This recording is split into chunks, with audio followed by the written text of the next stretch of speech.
destinée afin qu'ils puissent s'en inspirer avec toute humilité, voir si ça peut infléchir le programme, voir s'ils peuvent le critiquer, voir si ça peut bonifier les Sénégalais et les Sénégalaises dans leur choix politique. La gauche au Sénégal est une force importante, elle a été fragmentée, elle a été émiettée, mais nous sommes convaincus que si certains partis de la gauche ont pu s'allier aux libéraux, qu'elle est capable de pouvoir elle-même travailler ensemble dans la grande famille. Donc voilà pourquoi nous avons fait ce grand travail de recension à la fois d'un projet de société, d'examiner dans chacune des rubriques 6 égalités fondamentales.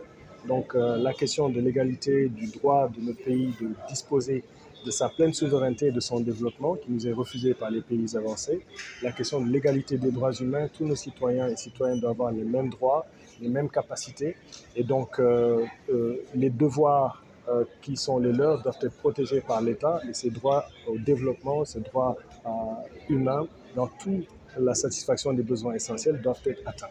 La troisième, c'est la question de l'égalité femmes-hommes. Jusqu'à présent, nos sociétés regressent au niveau de la condition des femmes malgré les progrès qui ont été faits.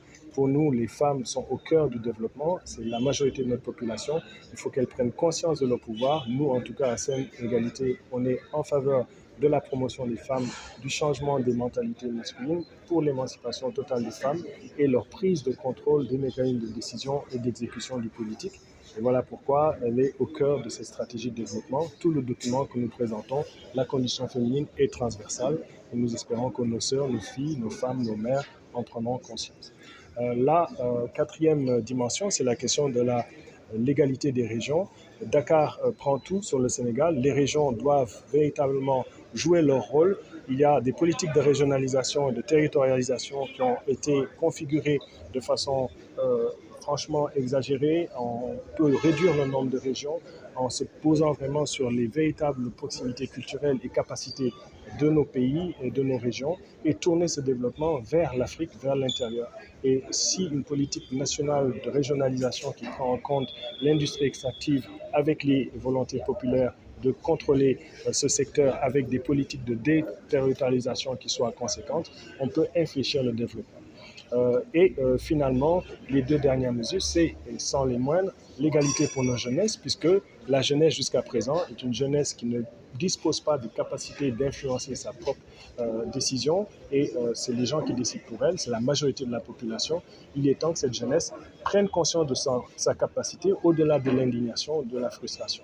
Il est intolérable qu'on puisse tirer sur nos jeunes qui bombent leur torse devant la violence étatique. Il faut que cela change, il faut que les jeunes aient accès à l'emploi, il faut que les jeunes aient accès au savoir. Et c'est cette politique de changement que nous avons impulsée dans ce programme, en espérant qu'ils vont prendre la peine de lire, de comprendre et de saisir vraiment l'importance de cette prise de conscience politique dans une ère où ils ont été dépolitisés et qu'il faut repolitiser démocratiquement. Et finalement, l'égalité dans la nature, qui est le fait que, comme Africains, animistes essentiellement, nous sommes des écologistes et nous avons préconisé des mesures à la fois pour concilier notre mode de production et de consommation qui soit compatible avec une gestion écologique et endurable du développement. Et il y a plusieurs mesures que nous avons préconisées.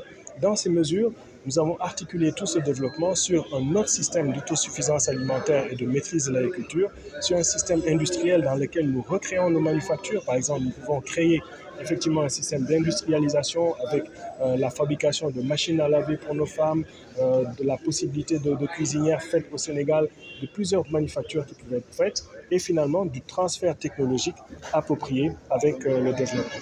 Donc comme vous le voyez, je dois